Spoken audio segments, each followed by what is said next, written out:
Hello and welcome to episode 76 of the HamCorp training manual. In this episode, we finish the remaining circuit assembly lines and imprint all of the crystal tier circuits. Also, fusion. We also do a little renovation in anticipation of the yearly performance review. Welcome back.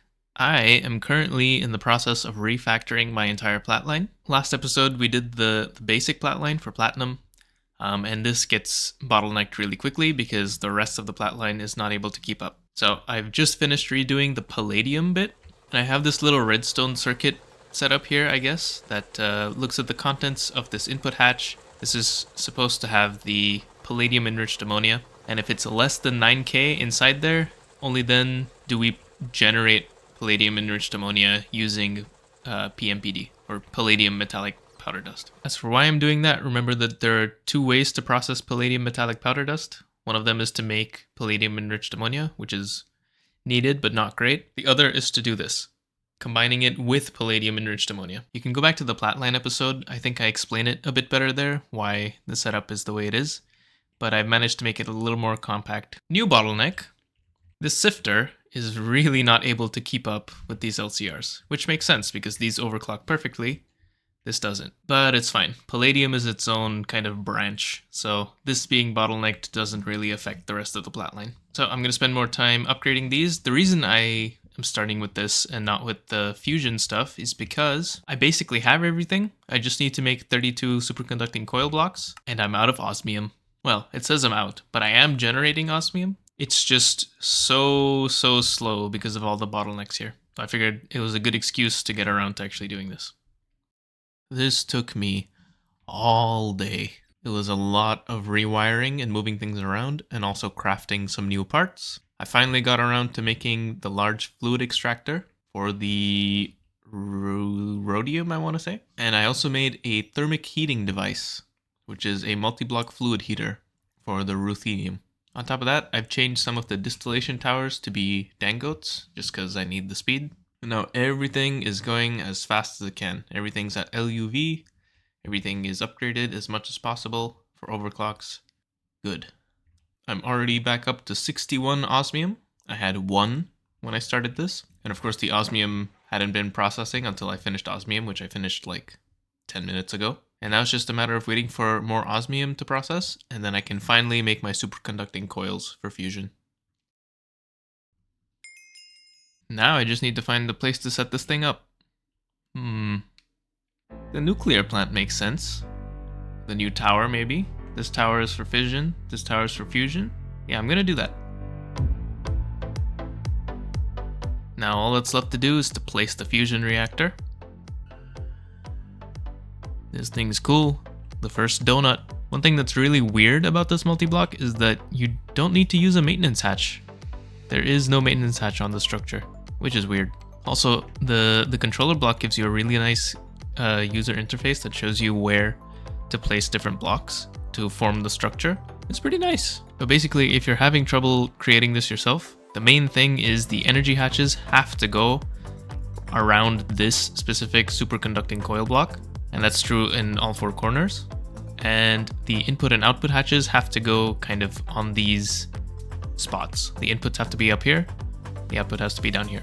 And you can put more on each of the 4 quadrants. Now the fusion reactor is a bit of a weird thing. Well, I'll tell you more about it. Let me first wire this up. Alright, I'm back. So, the fusion reactor is a bit of a weird multi. The energy hatches don't really work like the other energy hatches in other multi-blocks. What happens is each energy hatch here provides 10 million EU capacity to a fusion reactor. And what that means is, if you look at this recipe, there's a start value. This is 150 million EU. And like I just said, there are 16 energy hatches and it's 10 million each. So I have up to 160 million EU. You need to be able to store that much EU in the fusion reactor before it can start. So let me connect this final wire. And now it slowly starts to build up. While this fills up, I'm going to gather the molten neodymium and hydrogen gas that I need. I don't know how much to get, so I'm just going to get a bunch for now. Alright, I have my molten neodymium, I have my hydrogen gas. The fusion reactor is full of energy. And now I believe if I just put in these 2 fluids, it's going to start. Might have to hit it with the soft mallet, actually.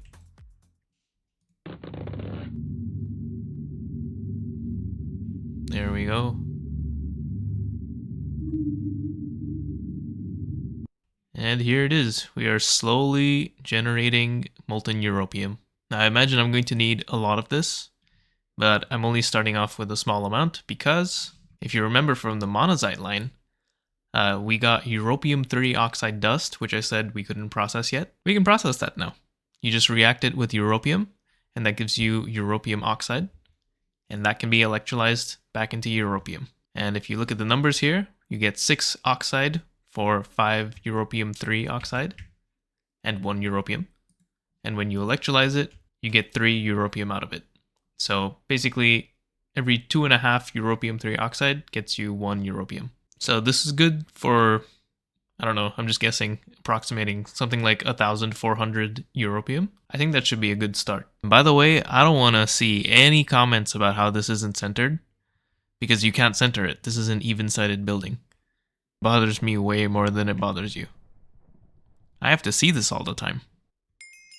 The reason we needed Europium is because I want to make the next tier of circuits, which is the crystal tier, and that needs crystal processing units. These are made with engraved crystal chips, and the engraved crystal chips are made with olivine plates and raw crystal chips, or emerald plates and raw crystal chips. Now, raw crystal chips are something you can kind of duplicate in a loop, I guess. To get your very first one, you do need to use an exquisite emerald. Hold on. There we go. Now, like I was saying, to get your first one, you need to use an exquisite emerald and molten europium for a 10% chance of getting a raw crystal chip. This takes 10 minutes at HV, and it needs a clean room, and it needs low gravity. Low gravity means we need to do this in the asteroids dimension, or we can skip both these requirements by doing it in an industrial autoclave. So yeah, that's what I'm going to be doing. But once you have a raw crystal chip, instead of blasting it, you can instead forge hammer it to get raw crystal chip parts. And then these parts, you can put in an autoclave again with molten europium, and that gets you more raw crystal chips. And notice that you get 9 parts for 1 chip, and then you get 1 chip per part. It's basically 9 times multiplication with each cycle of this. So I'm going to get some exquisite emeralds or olivines and chuck them in the autoclave with some europium, and hope I get my first crystal chip. And I'll see you once I have the first crystal CPU.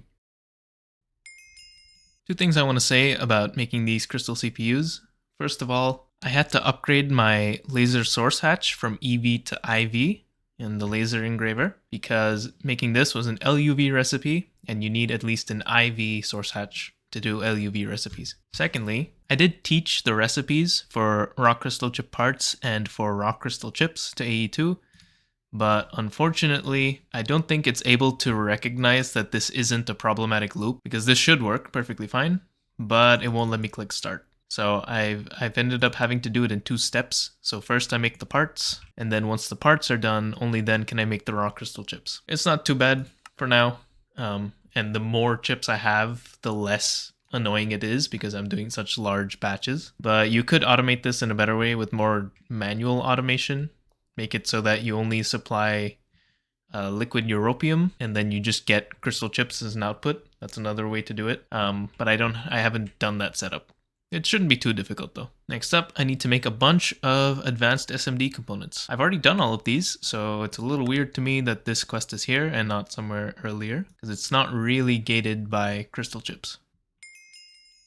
And now I can finally make crystal processors. I do need to make the first one in a circuit assembler so that I can slice it. But once I slice it, I can make another circuit assembly line, and then I can make them this way, which is a lot cheaper.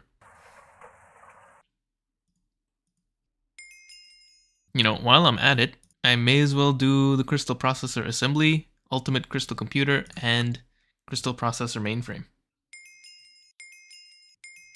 There we go. All 9 circuit assembly lines.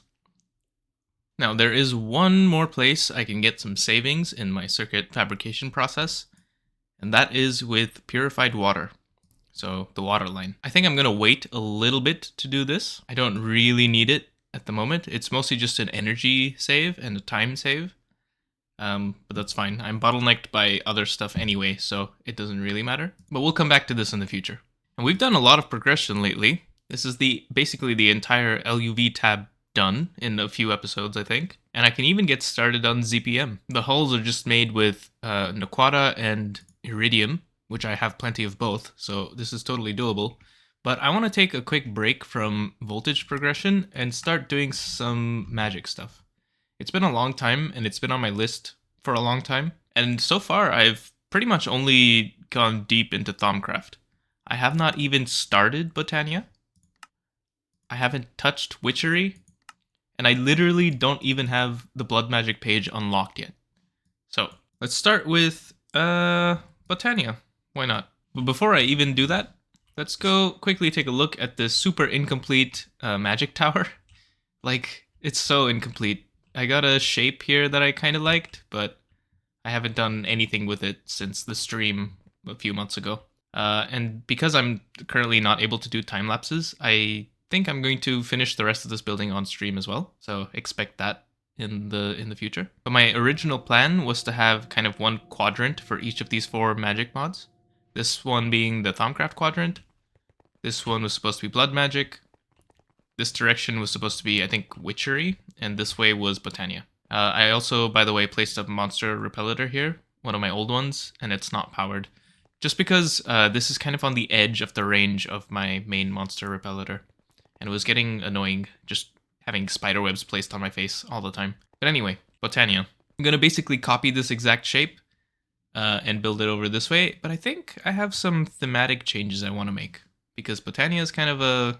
I mean, like the name says, botanical type of mod. So it's going to be very nature-y, very colorful and flowery and kind of cottagecore, I guess. But this isn't really a style I build with often, so there's going to be a lot of experimenting. So we'll see what I come up with.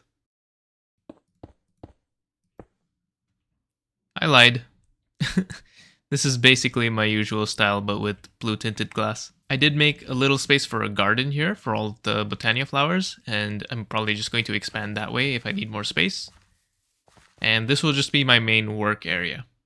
So I think the more like cottagecore stuff, potentially fused with this futuristic style, is all going to be down there rather than up here. Okay, at this point, I'm basically ready to start Botania, but I think it's kind of late in the episode to start something completely new, so I think I'm going to do that next episode. And for the rest of this episode, I want to do a little bit more building to make HamCorp look a little more consistent, because the performance review is coming up and I want to make a good impression. So some flaws I'm seeing are there's no way to get into the control tower without using a travel anchor or the elevators from the maintenance tunnels. The maintenance tunnels are still blocked, as you know. Every time we send a cleaning crew down here to clean this up, they never come back up.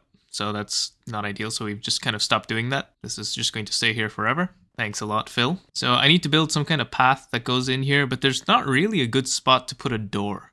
So I think I'm going to expand this out, something like here, like this, and then have an entrance over there. As for what I'm going to use this space in front for, I really have no idea yet. But if you have any ideas, do let me know. And I'm going to have a path that somehow, somewhere connects to the existing pathways. Probably like around here. I might have to move this railway around.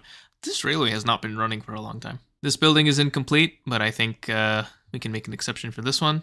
The nuclear power plant has some stuff that needs to be built, like the flooring over here is incomplete. There's a miner there. I'm waiting for that to finish. After that, I'll cover it all up. Some landscaping needs to be done around here, but that looks like a pain in the ass. Ugh. This chemicals building looks like shit.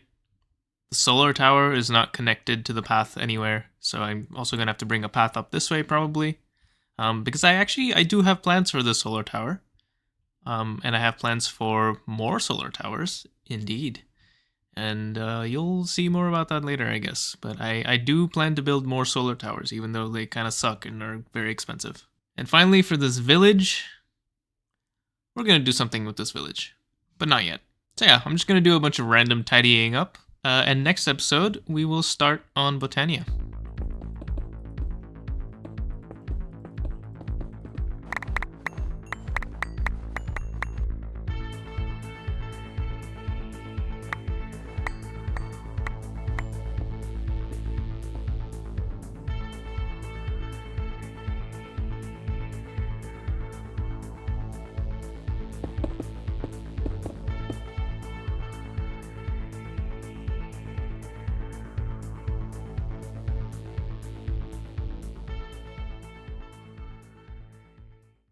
Thank you for watching this episode of the HamCorp Training Manual.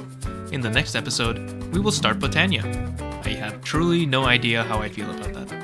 On an unrelated note, actually unrelated this time, HamCorp expects all employees to watch the yearly performance review on the 15th of March. Positive review means you get to keep your job and see your family again, and a negative review means you will no longer be allowed to do either of those things. See you next time.